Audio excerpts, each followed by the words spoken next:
first blood angel he encountered died so easily, Skraivok barely felt the ceramite part. The sword shifted in his hands as he swung, perfecting the strike.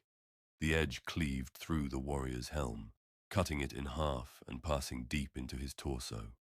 A lesser blade would have stuck, but not his sword. He pulled it out with a light tug, easy as plucking a blade of grass. Skraivok smiled to himself. Power flooded him. His body tingled with it. "Blood Angel," he shouted. His terminators pushed aside the combatants, clearing him a path. "Blood Angel."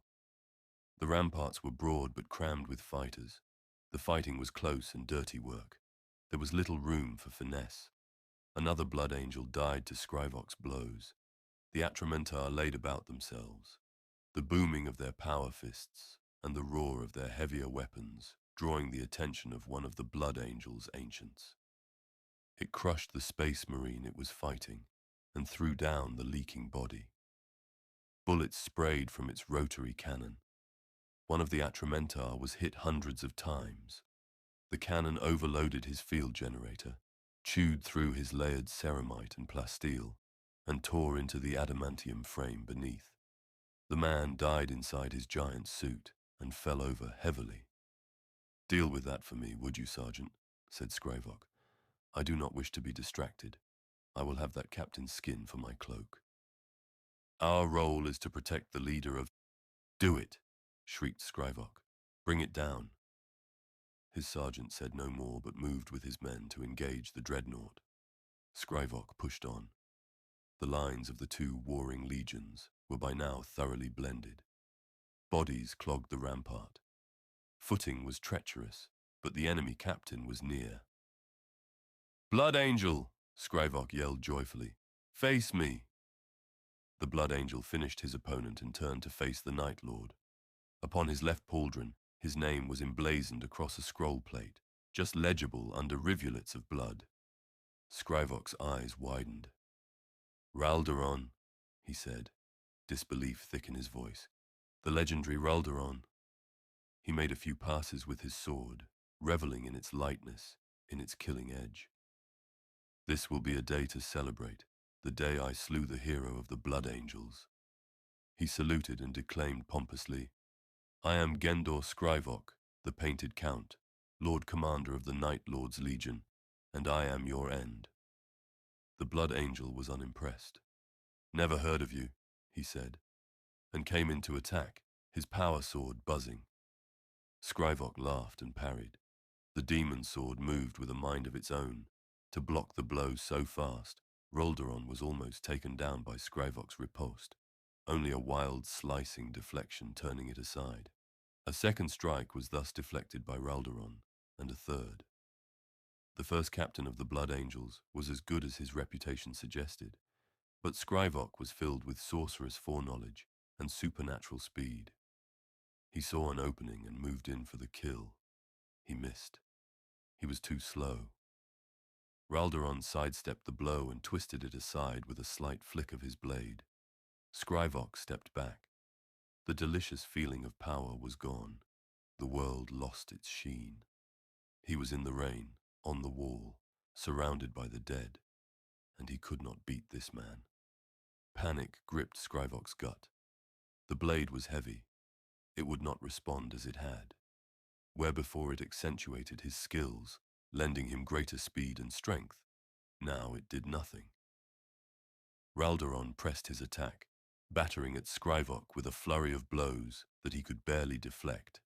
The demon had deserted him. "No," said Skraivok. "It cannot be." Raldoron's power sword banged against the edge of Skraivok's blade, sending him stumbling backwards. "That always was the problem with your legion, Night Lord," said Raldoron. "You are quick with your torturers' knives, but so few of you are worthy warriors." Raldoron swung his sword overarm, building momentum into a blow that would cut a power-armored warrior in two. Skraivok parried it only just in time, stepping back and nearly tripping on the corpse of a Night Lord. Raldoron followed with another blow and another. Skraivok struggled to stop him. He was so fast. Skraivok was a space marine captain, and more than a passable swordsman. But Raldoron was a hero of the Imperium, whose name was known across the galaxy. Raldoron attacked with greater ferocity. Skraivok's arm was numb from deflecting the blows. He forayed a few attacks, but they put him in more danger, as Raldoron caught and countered everyone. His latest riposte was turned away, and Raldoron's power blade scraped sparks up the side of his breastplate. "Atramenta!" Skraivok called, his panic rising. "To me!" If they heard, they could do nothing. They fought the Blood Angels' dreadnought still, their number reduced to 3. "Night Lords, help me." His power pack scraped on rockcrete. He had his back to the outer crenellations and could retreat no further. Raldoron faced him. His sword's energy field buzzed in the downpour. "Listen to you," Raldoron said. "The masters of fear. You are cowards, like all cruel men." Raldoron's power sword slashed across Skraivok's chest, breaking open the ceramite and severing his power cabling. The painted count staggered, unbalanced by the sudden loss of energy to his warplate systems.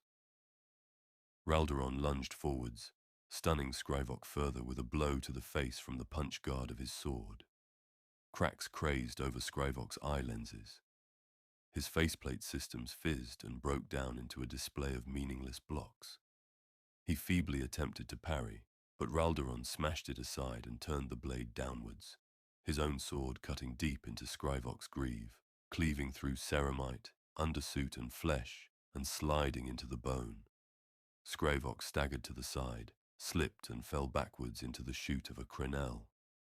A wedge-shaped gap between merlons, the crenelle sloped down and narrowed towards the edge. Skraivok scrabbled at the smooth, polished plescrete of the surface and succeeded only in making himself slide towards the killing drop. A red boot on his wounded leg pinned him in place. Skraivok cried out in pain. Raldoron leaned forwards to address him.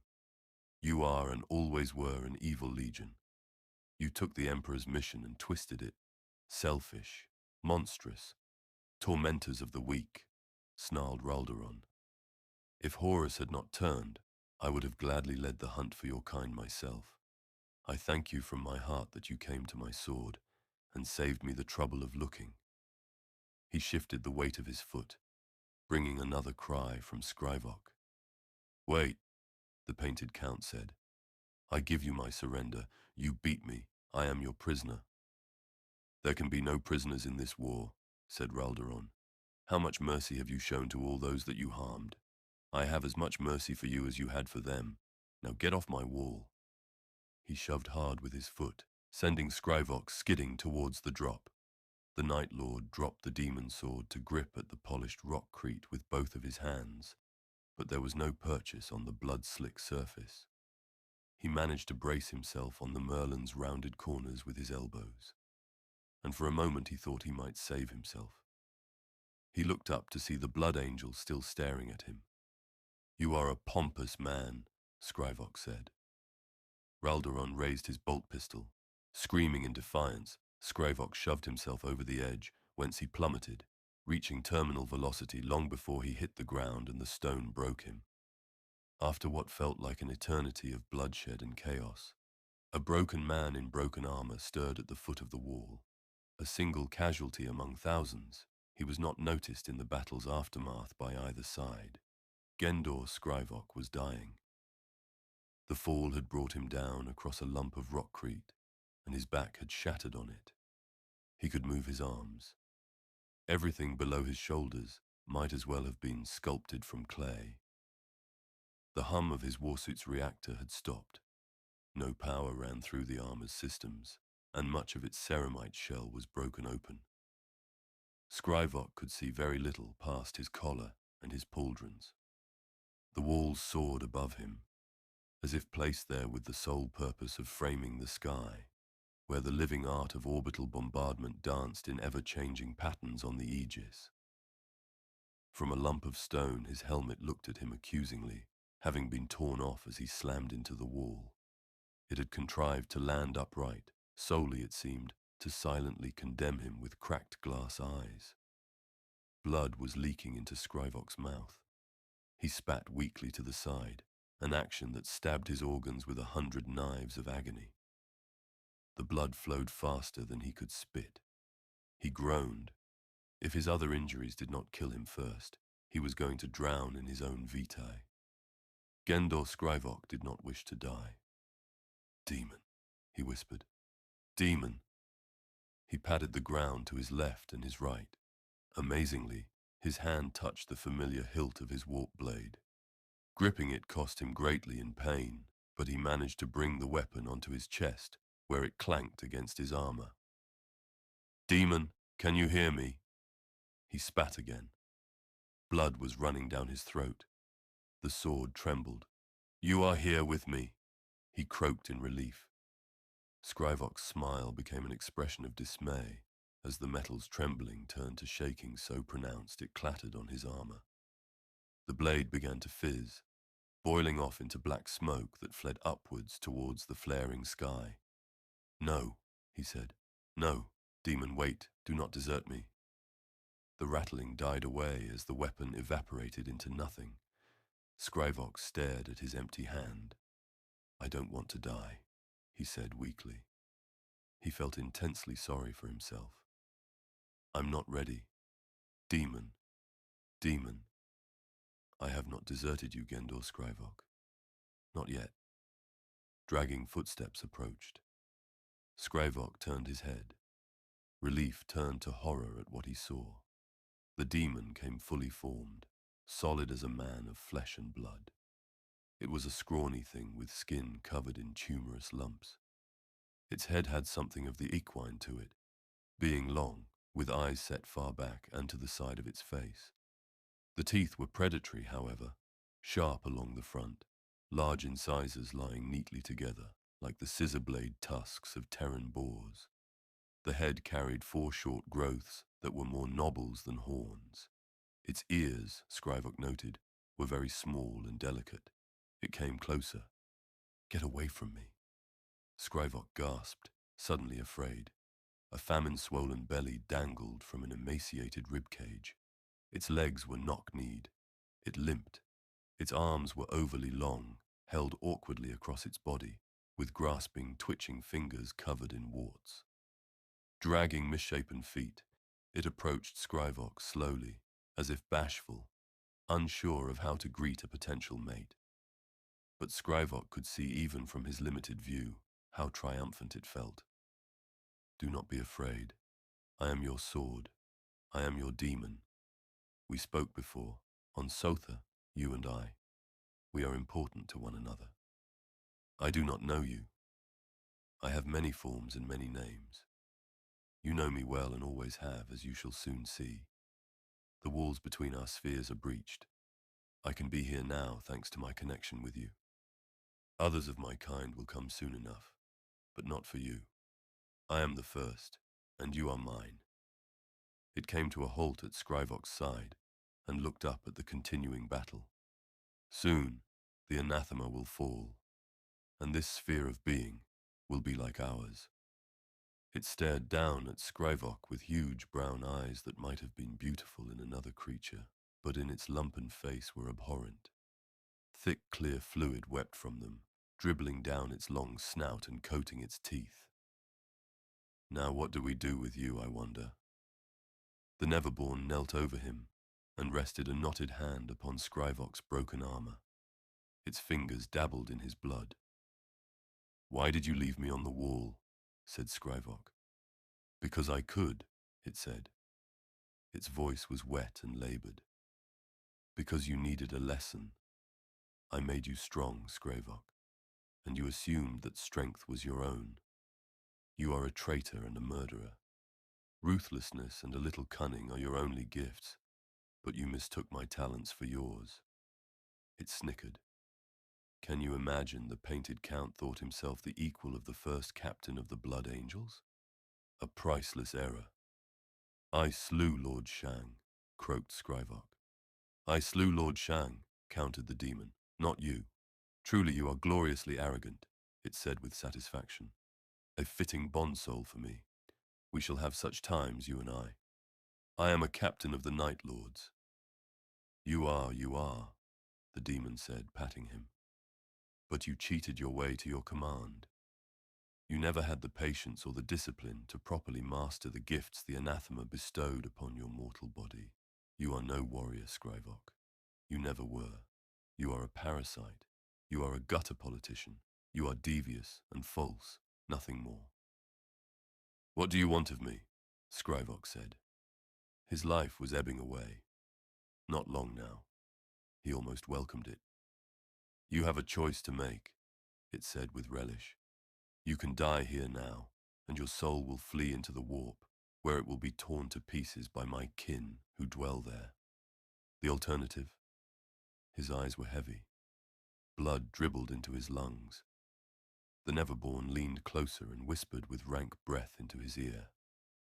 You can offer yourself to me wholeheartedly, with no reservation or doubt, and I will take you into myself.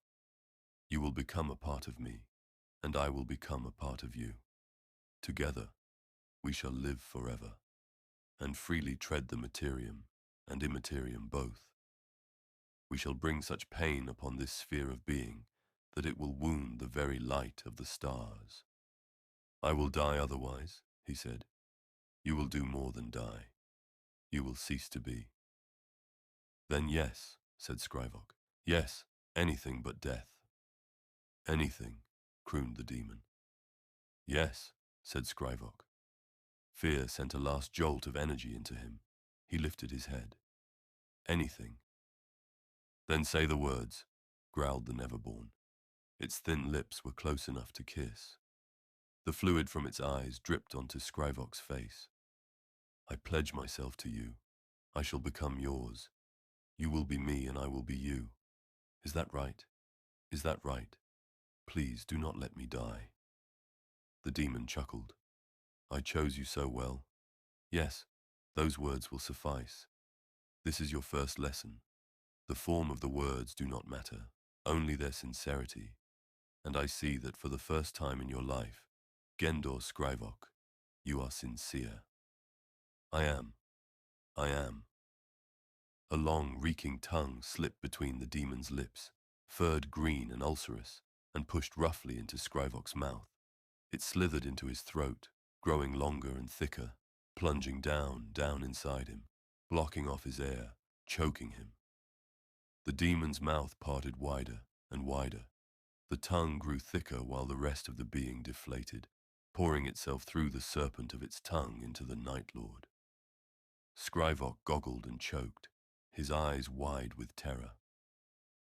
Did I mention, said the demon into his mind, for the mind was its now too, that for you to deliver pain correctly, you must learn what pain is. I will take you now into the warp, where for 6 times 666 years you will learn the depths of agony. This is a great gift. No living being could survive the torments that await you, my friend, my soul bond, my painted count. But you will become expert in pain. Skraivok's eyes bulged. The demon slithered inside him, pulling its empty skin after it. Skraivok's flesh glowed lurid purple, too bright to look at. When the light went out, his armor was empty, but the demon was good to its word. The painted count was not dead. In the depths of the warp, Gendor Skraivok began to scream.